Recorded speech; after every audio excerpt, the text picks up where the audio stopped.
Alors donc aujourd'hui on va vous présenter donc la gamme Galaxy S10 qui a été annoncée donc le 20 février dernier.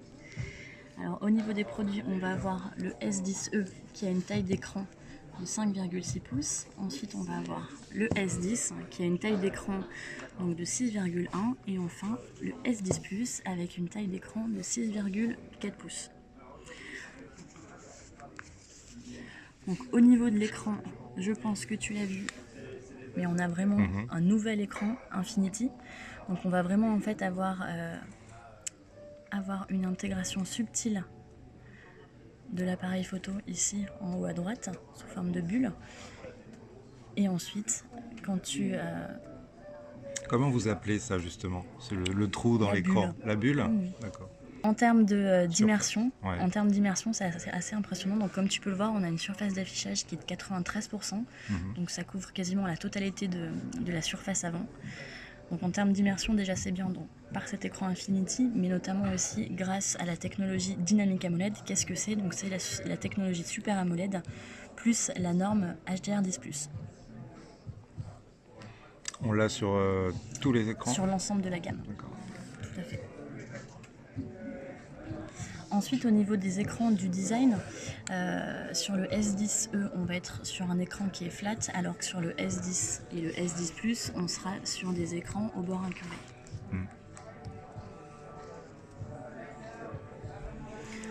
Pour finir sur le design de ces trois produits, on va avoir ici donc des couleurs prismatiques avec un petit effet en fait irisé. Donc on va avoir le vert, le blanc et le noir. Et le irisé, très très beau. Oui. Hop. Avec des effets Des effets nacrés en fait. Oui. Ouais.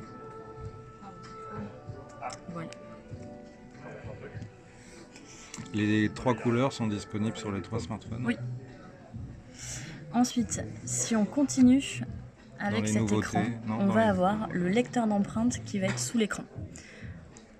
Donc, je refais la petite démo. Donc même si l'écran est éteint, vous n'avez pas besoin d'appuyer sur un bouton. Directement ici, vous le déverrouillez.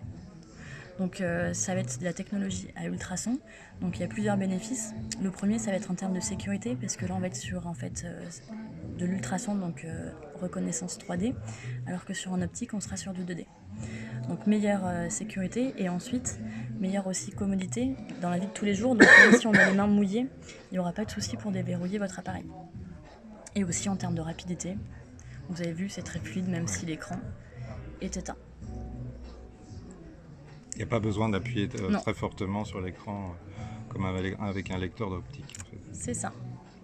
Et ensuite, donc, si on finit donc, sur cet écran, on va également avoir une interface qui a été optimisée, donc One UI, parce qu'en fait les écrans sont de plus en plus grands, mais malheureusement nos mains non.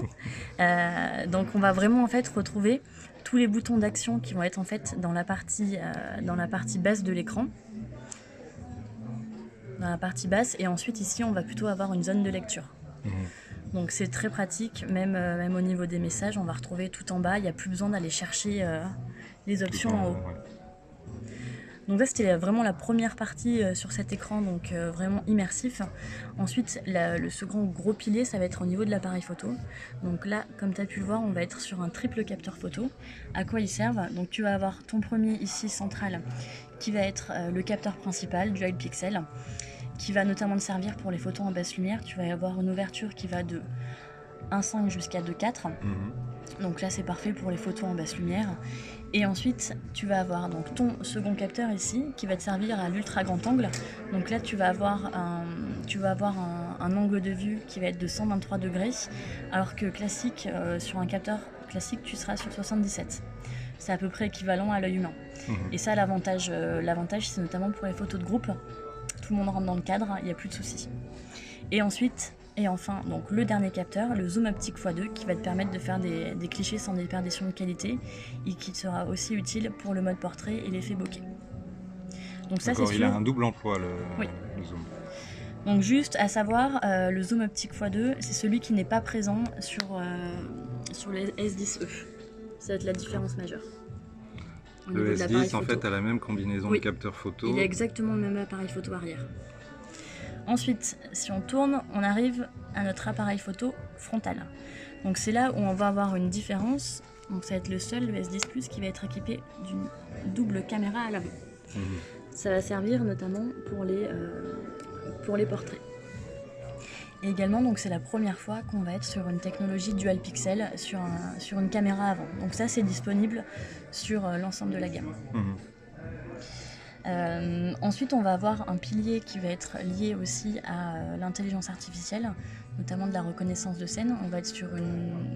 Il va être capable de reconnaître 30 scènes différentes en fonction, adapter les réglages, les contrastes. Donc il y a beaucoup plus de... Tu as 10 scènes de plus par exemple que sur le Note 9.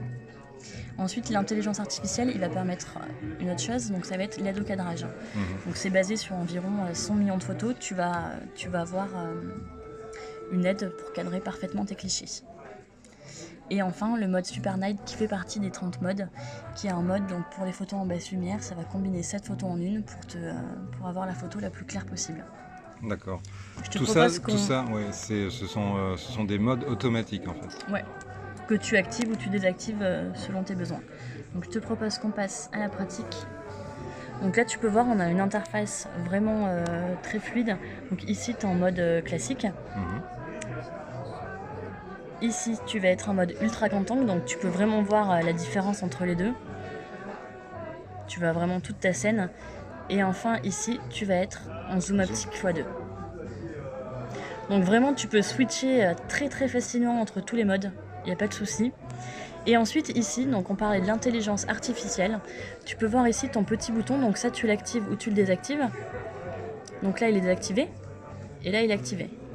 Et là tu vas voir ce qu'il reconnaît. Tout à l'heure on avait le petit picto de la maison. Hop, donc il reconnaît une maison. Il reconnaît donc de la déco, voilà, maison, ouais. Intérieur. En fait l'interface a été vraiment simplifiée, il n'y a plus du tout... on n'a plus besoin de rentrer dans des menus ou de faire... c'est ça, c'est directement, tu peux même swiper ici entre les modes, il n'y a pas de souci. Donc si on reprend sur la photo, donc là je t'ai montré les 3 capteurs arrière. Et si on regarde au niveau de l'intelligence artificielle, la dernière chose dont on ne s'est pas parlé, donc c'est l'aide au cadrage ici que tu peux activer ou désactiver. Donc là on vient de l'activer.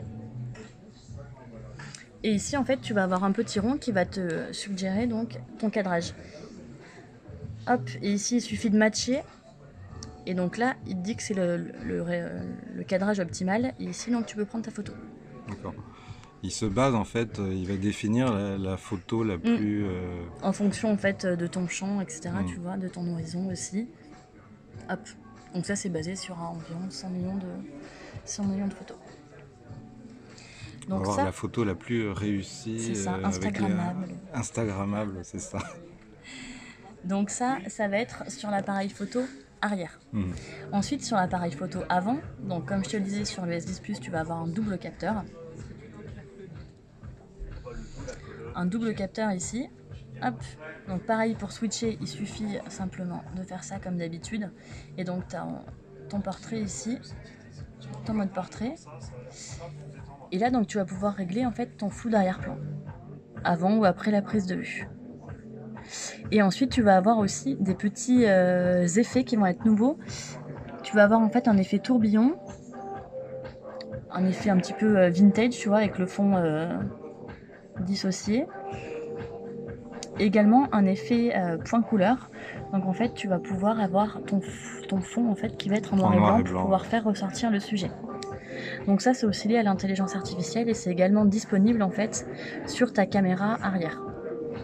Donc ici, par exemple, si tu te mets en mode portrait, tu vois, tu vas retrouver les modes ici. Et ça c'est disponible uniquement sur le Plus, le S10 Plus? Non, ça sera disponible sur l'ensemble de la gamme. Sur l'ensemble de la gamme.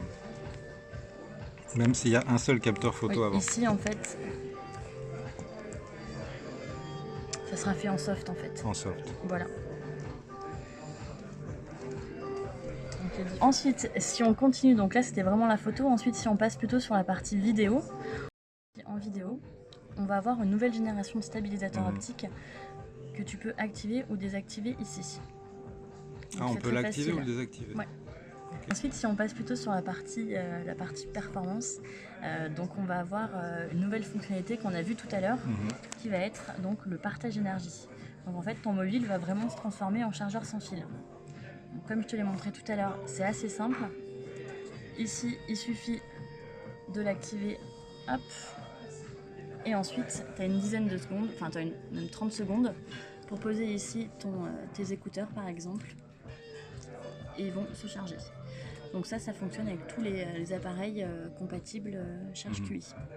Donc tu peux aussi, si tu veux, charger un mobile, il n'y a pas de souci. Hop, et la magie opère.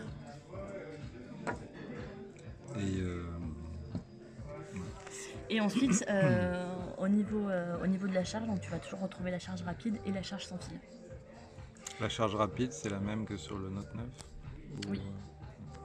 Ensuite, au niveau des capacités de batterie, donc là tu vas être sur 4100 mAh. Donc on n'a jamais eu une capacité aussi importante sur la gamme S. Ensuite, en termes de performance, on va également avoir tout ce qui va être processeur. Donc là on va être sur un Exynos 9820, gravé en 8 nanomètres. Au niveau de la RAM, tu vas être sur 8 Go de RAM sur le S10 Plus. 8 Go? Oui, 8 Go de RAM. Tu seras sur 6 Go de RAM ici, 8 Go de RAM et 8 Go de RAM aussi. D'accord. Voilà. Donc très bonne transition, ça me permet de parler de l'édition performance. Qu'est-ce que c'est déjà en termes de design? Ça va être du céramique. Et ensuite en termes de performance, on va être sur une version 512 Go ou 1 Tera, alors que les autres on va être sur du 128 Go. Donc, extensible grâce à une micro SD jusqu'à 512 Go. Donc tu peux même monter avec l'édition performance jusqu'à 1,5 Tera. C'est plutôt pas mal. Oui, il y a de quoi faire, il y a de quoi faire. Et on peut faire des belles photos et vidéos avec. Ensuite, cette édition performance au niveau de la RAM, donc tu seras sur 8 Go de RAM pour les versions 512 et tu seras sur 12 Go de RAM pour les versions 1 Tera. Donc là aussi, pour tout ce qui va être gaming, etc., ça va être très très bien.